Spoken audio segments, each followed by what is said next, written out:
Hello, you, and welcome back to the Deep Dive. Hello. Today, we're really excited to jump into the world of wool. We've got the April 2025 newsletter from the Deventer Shop Scuda Wool Project, or DSW. That's right. DSW, for anyone new listening, is this fantastic project in Deventer. It's all about the local sheep, their wool, Hmm, really focusing on local sustainable stuff. It's driven by a lot of passion. absolutely. And this newsletter, it just feels so cheerful, doesn't it? It's Yeah. packed with updates on all the different things they're doing. It really is. Gives you a great window into their work, a very celebratory feel to it all. Okay, so let's dig in. They start with a bit of a look back, which I always find interesting. Yeah, they talk about their journey, how it started with this initial idea, something about a Fibershed Nederland platform, Mm-hmm. and how that sort of, evolved and grew into the DSW project we see today. Right. And Fibershed Nederland, just to remind everyone, is this kind of network connecting growers, producers, designers, Right. all within a local region. Exactly, building that local textile system.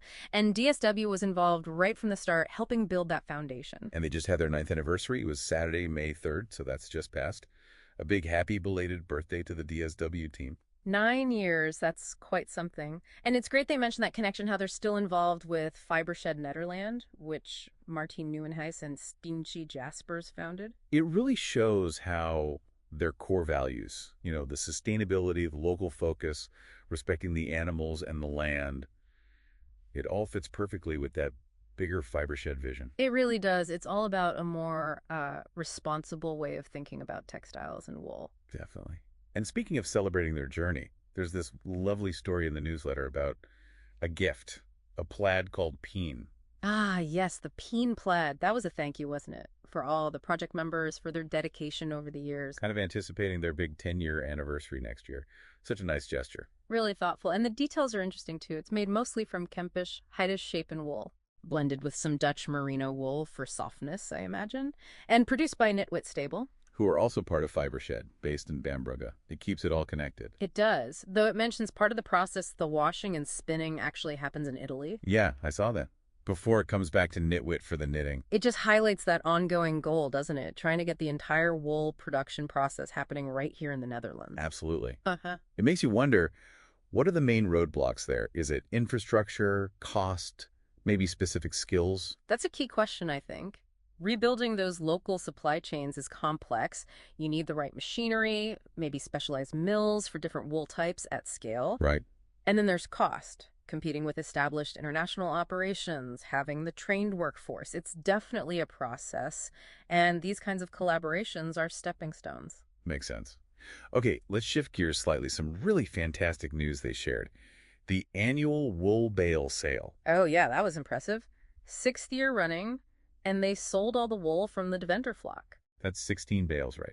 20 fleeces each. 16 bales plus about 25 loose yearling fleeces. All gone. And the speed. They said it sold out in under 2 days. A record time. Incredible, isn't it? It really says something about the demand for their wool and the community support they've built up. People clearly value that local, sustainable aspect. It's just great knowing all that beautiful wool is being used, by crafters and makers here instead of potentially going to waste. Definitely. And they even held back a few fleeces to sell on the shearing day itself, which was May 3rd. A nice direct connection. Such a positive outcome. It really is. Okay, so the newsletter also touches on their wool sorting. They have 2 main rounds each year. Right, the winter one in March, kind of getting ahead, Mm-hmm. and then the main one after shearing in May. But this year, they mentioned the impact of Blauwtong disease, sadly. Yeah, that meant fewer fleeces available this time around, and potential long-term effects too, possibly. It's a real worry, things like Blauwtong. It just underlines how vulnerable farming can be and how that ripples through to things like wool supply. Really highlights the need for resilient local systems. True. But even with fewer fleeces, they still managed to sort around 50 in just one day back in March. That's pretty efficient. It is. Carefully going through, removing bits of debris, short fibers under 3 centimeters. And such a mix of breeds, too. Swarples, Swifter, Milk Chop, Clun Forest, Philly's Hide.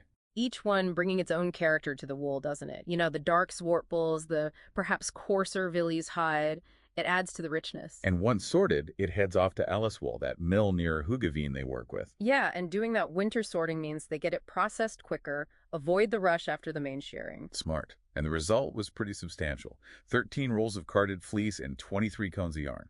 That's a good haul. Ready for making things? Exactly. Which brings us to the Deventer Woolwiches. I love that name. Me too. Little woolies, sort of. They're these special little wool bits designed for hikers, cyclists, even for sensitive skin, like babies. And what's lovely is how they're made. Small batches, completely by hand, using just a couple of yearling fleeces. Sorting, rinsing, picking, carding, the whole 9 yards. They said it feels a bit like how they started out. That handmade touch, yeah. Very nostalgic, but also just quality work. And they recently had a group of 6 people get together to make a fresh batch. They even filled a new order for 30 from the local Wandelwinkel, the walking shop. Oh, that's brilliant. Shows the local connection and that people really want these unique, carefully made things. Definitely. Okay, another task they mentioned, making the wool dryer balls. Ah, yes, the Wazzer-Jodger-Bollen. That's become a regular thing, hasn't it? Twice a year. And they've streamlined it now, doing it on the morning of a spinning day. Makes sense. Many hands make light work, right? They managed about 100 balls in just a few hours. Wow. Then they get felted in a big washing machine and tumble dry, ready to go. A great sustainable alternative. Now, it wasn't all work. They also enjoyed the first Deventer Heerlijke Hansemarkt of the year. That was back in March. Oh, those markets are fantastic. A chance to actually meet people, show off the yarns, the fleece, all the finished products. Like the little Nuffle Cootie, the cuddle sheet. Those are adorable. And shawls, socks. Lots of socks, they mentioned. Socks are always popular. And it sounds like they're really building a loyal following. Word of mouth is bringing people in. That's the best kind of advertising, isn't it? When people love the product and tell others. And they've got more markets lined up. Good for them. Then there was this really interesting inquiry from the Société